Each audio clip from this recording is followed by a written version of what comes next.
Chers compatriotes et très chers camarades, la Caisse nationale de sécurité sociale est un organisme privé chargé de la gestion d'un service public dont les missions sont la gestion des branches ci-après.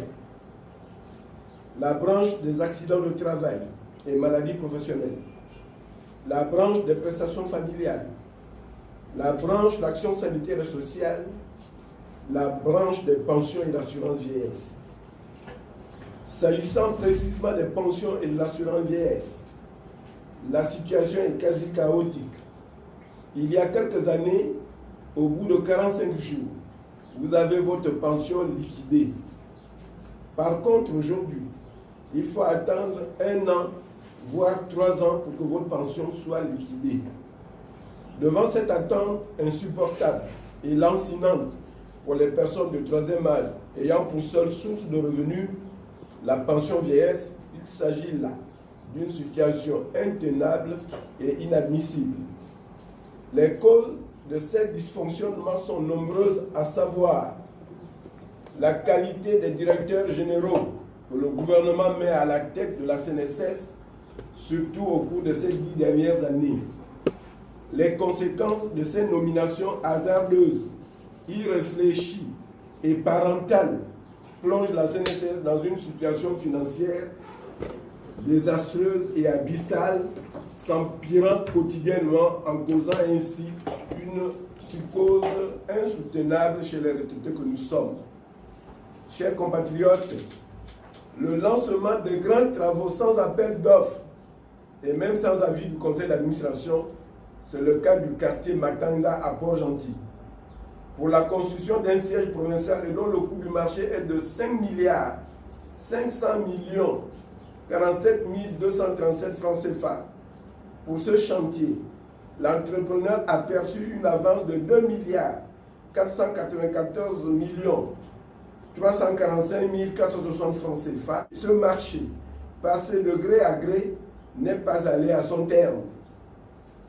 Toujours dans les malversations financières, un immeuble commercial à usage locatif à Port-Gentil, R2, coût du marché 4 milliards 23 millions 238 954 francs CFA, montant réglé 2 milliards 952 millions 416 639 000 francs CFA à l'entreprise Farisha.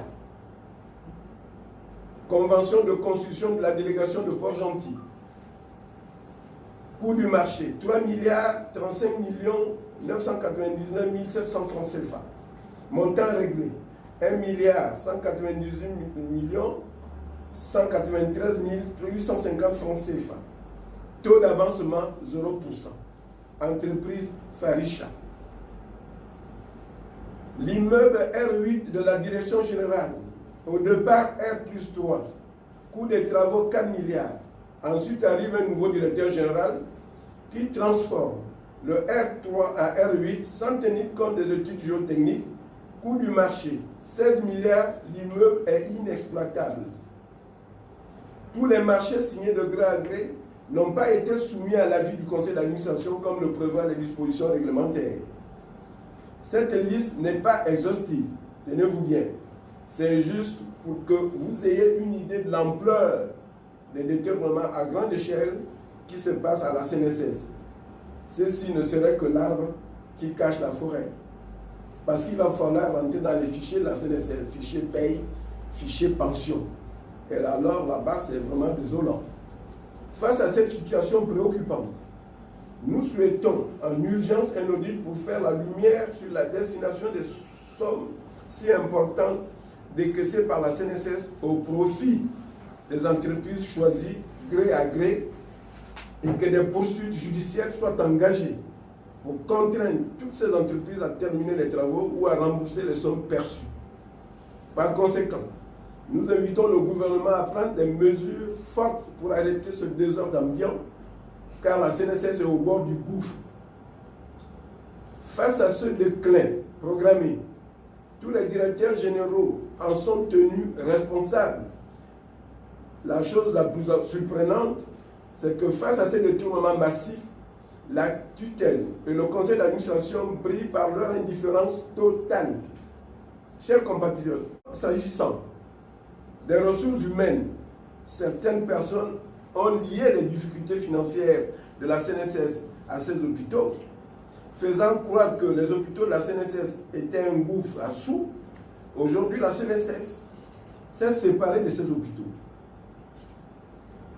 Avec ces hôpitaux, la CNSS comptait un effectif de 2200 agents. Cependant, plus de 1200 agents ont été déflactés. Qu'est-ce qui expliquerait aujourd'hui les effectifs pléthoriques de l'ordre de 2600 maintenant, soit une augmentation de plus de 1000 agents avec son corollaire, l'explosion de la masse salariale à cause des recrutements fantaisistes inexplicables. Le ratio fait ressortir un poste pour 3 agents. Cela démontre à suffisance que la direction générale de la CNSS n'a ni vision, ni gestion prévisionnelle des emplois et des compétences. Les descriptions de postes sont rendues nécessaires et pour ensuite établir la relation emploi et compétences avec à la clé une bonne grille de salaire. Nous exigeons le retour à la grille salariale de 1998 qui englobe tous les agents, même les agents de direction. Face à une telle dérive indescriptible, nous retraités de la CNSS, organisés au sein du syndicat national des retraités du parapublic et du privé, SINARET, et de l'Union des anciens travailleurs retraités de la CNSS, UATC, exhortons le gouvernement à prendre des mesures dynamiques de redressement financier et administratif de la CNSS, sans oublier que la CNSS a un lourd contentieux avec ses anciens agents à la retraite. Cette dette frôlerait aujourd'hui des milliards de francs CFA. Notons que la CNSS a souvent perdu le procès avec ses anciens agents. Nous pensons que la situation gravissime dans laquelle la CNSS est engluée ne saurait se résoudre par la nomination d'un nouveau directeur général. Nous croyons qu'il faut mettre en place un comité de direction composé d'hommes et de femmes compétents et qualifiés. Chers compatriotes, au regard de tout ce qui précède, nous déplorons la complicité passive de la tutelle et des membres du conseil d'administration qui n'ont aucun souci de suivre au quotidien le fonctionnement et la gestion de la CNSS qui leur incombe. En ce qui concerne la tutelle, dès l'instant qu'elle a perçu ces 300 millions annuels, elle s'en fout éperdument de la santé financière et administrative de la CNSS. Elle donne l'impression de ne pas être concernée par les problèmes qui minent la CNSS. Et il faudrait que cette histoire de 300 millions cesse. La CNSS aujourd'hui a besoin d'une tutelle responsable et qui s'engage dans le redressement de l'institution. Pas les gens qui attendent l'argent en fin d'année. Comment expliquez-vous? La CNSS a un agent comptable nommé par l'État. Le ministère se permet de nommer un directeur financier. Pourquoi faire? Si on veut faire de la politique, on ne cherche pas à être riche. En politique, on ne s'enrichit pas. Ceux qui veulent s'enrichir, ils aillent faire du commerce, planter la banane, le manioc chez eux. Mais au Gabon aujourd'hui, et c'est ce qui tue toutes nos entreprises, les gens veulent s'enrichir dans la politique. Et comme le disait Gbagbo, en politique, il n'y a pas de place pour les gens qui veulent s'enrichir. Si on veut s'enrichir, on fait les affaires. Aujourd'hui, nous interpellons le président de la République, chef de l'État et le Parlement gabonais, car il s'agit là d'une question nationale. Imaginons que la CNSS ferme ses portes. La CNSS ne peut plus payer les pensions, les allocations familiales. Mais c'est une question nationale, les gens s'amusent. Alors, nous exhortons la direction générale de la CNSS à respecter scrupuleusement ses engagements quant au paiement des pensions à la date du 5 de chaque mois dans toute l'étendue du territoire national. Dans le cas contraire, nous prendrons toutes les dispositions qui s'imposent. Par la même occasion, nous interpellons les services compétents de la Cour des comptes et de la commission de la lutte contre l'enrichissement illicite afin qu'ils s'intéressent de plus près à la gabégie organisée qui prévaut au sein de la CNSS. Je vous remercie, chers camarades et chers compatriotes.